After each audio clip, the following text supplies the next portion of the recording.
Hello everyone. I'm getting this question over and over again, that can people who are in love be friends? Unfortunately, the answer is no. And here are quite a few reasons why. And I'm going to do different scenarios with you. The first scenario I'm going to take up is a scenario where one person is in love and the other person isn't. And I'm even going to make it more detailed and say that whoever is not in love has said that I'm not in love, and whoever is in love has said, you know what, I really love you. And the idea is, and the argument that people make with me is that because we have been honest, because this person is in a relationship already, or because I am the one, even though, he's in love with me, I'm helping him with a relationship. And even though he's in love with me, I talk about my relationship to him and to this person. And he gives me advice, and we're really good friends, and I get a lot out of the relationship, and we connect on so many levels and this and that. And I get it. But if there is sexual attraction there, if there is love there, not love as in just loving people, like I love all of you, like sexual love. But if there is sexual love there, unfortunately, the first point that I want to make is that the power in the relationship is uneven, because one person is in love and the other person is not. So, the longer this relationship goes on, there is a tendency for a codependency to develop, because the more you don't get the object of your affection, but you're still in the mix, you're still in the running, you're still interacting, the more you start to think that you want them or you need them, and their value in your mind just increases and increases. And so in order for a friendship to take place, people have to be on equal levels so that they can have a comfort level with each other, so that there isn't one person that can take advantage of the other person. Now, understand that I'm not saying that people are diabolical. We don't always have to be somebody who's planning to take disadvantage of someone in order to accidentally take advantage of someone. So, but if the relationship is not equal, there's a tendency of abuse there. And suppose that somebody is not causing abuse, carrying on a relationship in which one or both people are in love or are sexually attracted to each other, but are bound in other relationships and cannot make that come true, it's almost like, really, really making the cap tight of a soda bottle and really shaking it up. Let's just say that, and these are all arguments I get, which is that we are just so compatible, and this person really, really understands me and connects with me on such a deep level, makes me feel so comfortable, and whatnot. And I get it, and that's beautiful that you have that.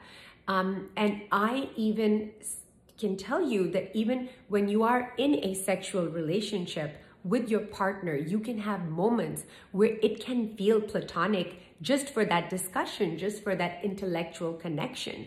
But understand that during our relationships, we go through ups and downs. We go through, even in one conversation, in one meeting together, we could have a moment of deep, thought, and then playfulness again.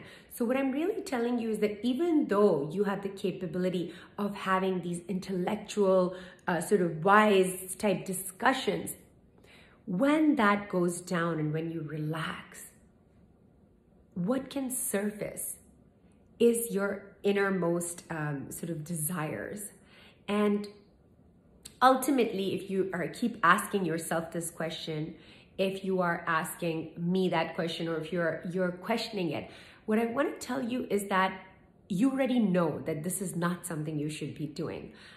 if you are in a committed monogamous relationship. Why?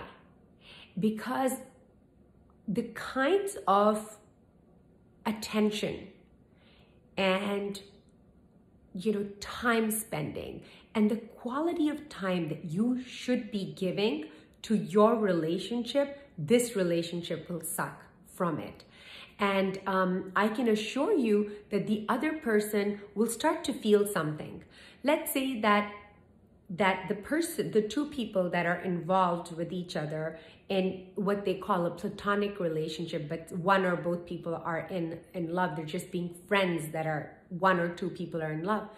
Let's say that their partners don't really know, they're not aware that they have this going on. First of all, that's right there, that's wrong, because if they are platonic, then you've got to let your partner know. Any secret is really crossing that line from you keeping a secret.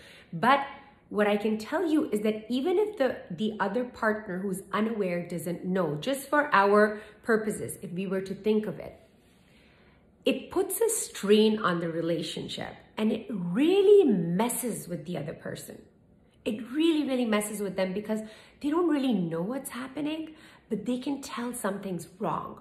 They know that there's some energy that's changed, and it can really, really hurt a person's esteem, a person's sense of, intuition, that they feel something's wrong, and then you're telling them, no, everything's fine, everything's fine. And really what it comes down to is that what is the quality of relationship that you want to create with your primary partner?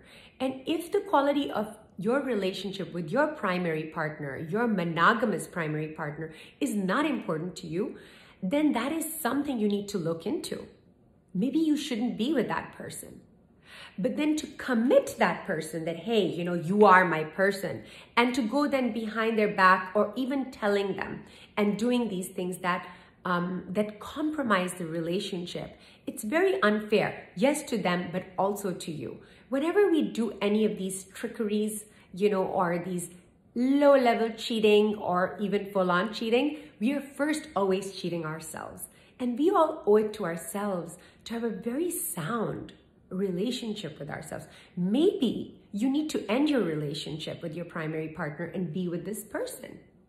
And the fact that you're not with this person means that this person, however you may love them and however you may love their having conversations and intellectual discussions with them, on some level, they are not the one, or they don't want to be your one because they're engaged somewhere else. But these are really, really important data for us. If you're not with them and you're not with the other person, what are you doing?